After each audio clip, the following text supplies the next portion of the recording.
नमस्कार दोस्तों, मेरा नाम है विक्रम चतुर्वेदी और स्वागत करता हूं मैं आपका हमारे इस यूट्यूब चैनल भक्ति वीर चतुर्वेदी में। दोस्तों, जैसा कि आप जानते हैं कि हमारे इस वीडियो के माध्यम से आपको जानकारी मिलती है भारत की पौराणिक कथाओं के बारे में। आज भी मैं लेकर आया हूं आपके लिए एक पौराणिक कथा जो जुड़ी हुई है हमारे ही एक त्योहार होली से। होली का त्योहार नजदीक ही है, होली आने वाली है, हम सब मिलकर होली बनाएंगे। आइए आज जानते हैं होली से जुड़ी हुई उस पुराने कथा के बारे में। इस वीडियो में हम आगे बढ़ें उससे पहले आप हमारे चैनल को शेयर करें, सब्सक्राइब करें और नीचे आ रहे इस बेल आइकन पर प्रेस कर हमारे चैनल की नोटिफिकेशंस को ऑन करें।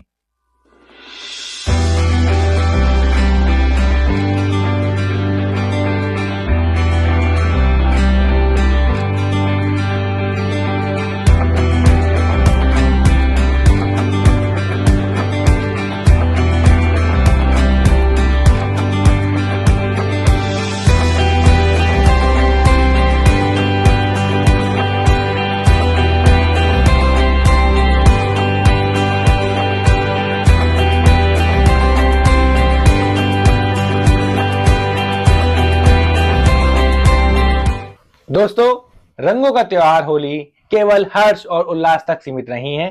होली के साथ साथ हमारी कुछ पौराणिक तथा सांस्कृतिक मान्यताएं भी जुड़ी हुई हैं। आइए हम जानते हैं ऐसी ही एक मान्यता के बारे में। बहुत समय पहले हिरण्यकश्यप नाम का एक असुर राजा राज करता था। हिरण्यकश्यप चाहता था कि पूरा संसार केवल उसी की पूजा करे। वह बहुत बलशाली था। उसने कठोर तपस्या कर भगवान ब्रह्मा को प्रसन्न किया।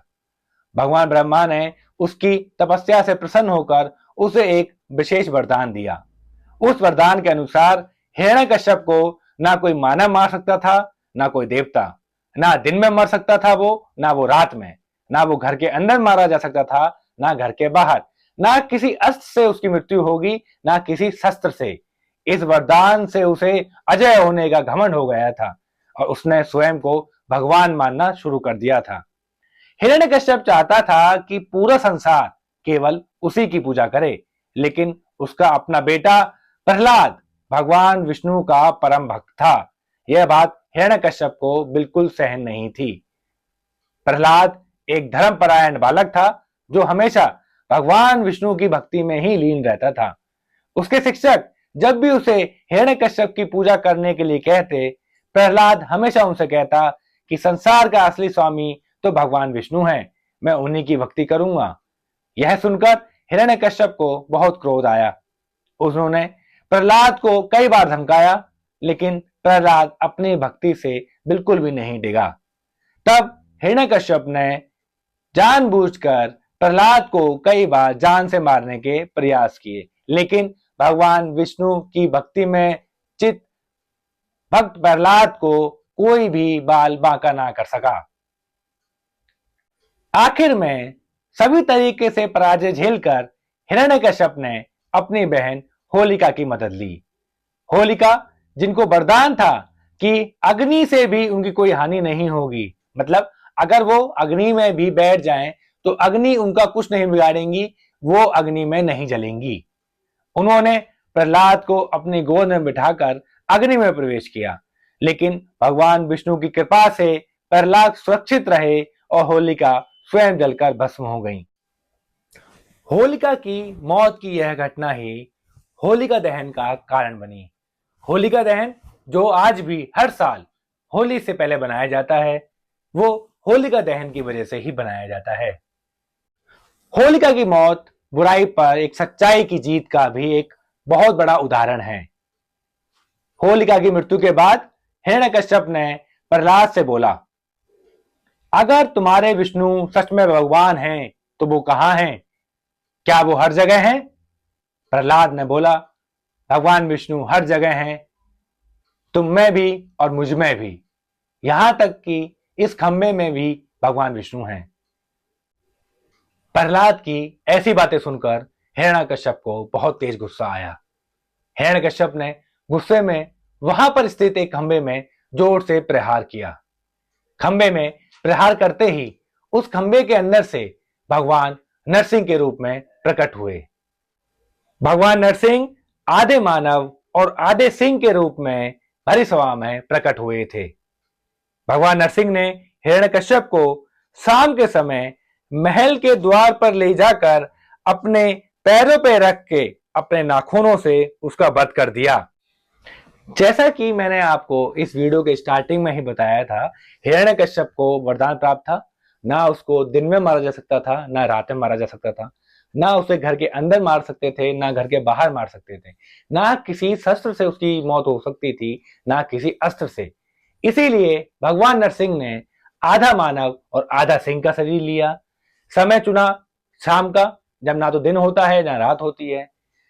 अस्त्र नहीं चुना, शस्त्र नहीं चुना, उन्होंने चुने अपने हाथ, क्योंकि वो किसी भी कैटेगरी में नहीं आते। अपने पैरों पर रखकर उन्होंने हिरण्यकश्यप को मार डाला, या ऐसा कह सकते हैं हिरण्यकश्यप का वध कर डाला।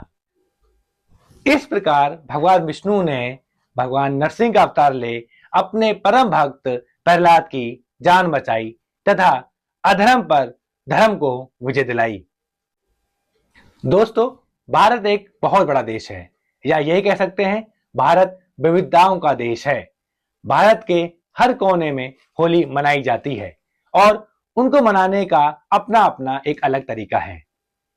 मथुरा और वृंदावन में होली रंगों और फूलों से बनाई जाती है। वहीं बरसाना की लठमार होली पूरे विश्व में प्रसिद्ध है। यहाँ महिलाएं पुरुषों को लाठियों से मारकर होली खेलती हैं, जो बहुत ही अनोखा अनुभव होता है, जिसे देखने देश विदेश से लोग बरसाना पहुंचते हैं। शांति निकेतन पश्चिम बंगाल में भी होली मनाई जाती है। वहां उसे वसंत उत्सव के रूप में मनाया जाता है, जहां लोग पीले कपड़े पहनकर नृत्य करते हैं और गीत गाते हैं तथा एक दूसरे को अबीर गुलाल लगाते हैं। पंजाब की होला मोहल्ला, यहां होली के साथ साथ युद्ध कौशल और अखाड़ों का भी प्रदर्शन किया जाता है। दोस्तों, होली केवल रंगों का त्योहार नहीं है। होली अपने जीवन में एक सकारात्मक सोच लाने का भी त्योहार है। अपने जीवन में सकारात्मक सोच लाइए, होली मनाइए। आप सभी को भक्ति भी चतुर्वेदी की तरफ से होली की अग्रिम बधाइयां। अगर आपको यह मेरी वीडियो अच्छी लगी हो तो इसको लाइक करें, शेयर करें और हमारे चैनल को सब्सक्राइब करें। जल्द ही मुलाकात होगी एक नई वीडियो में। तब तक के लिए धन्यवाद।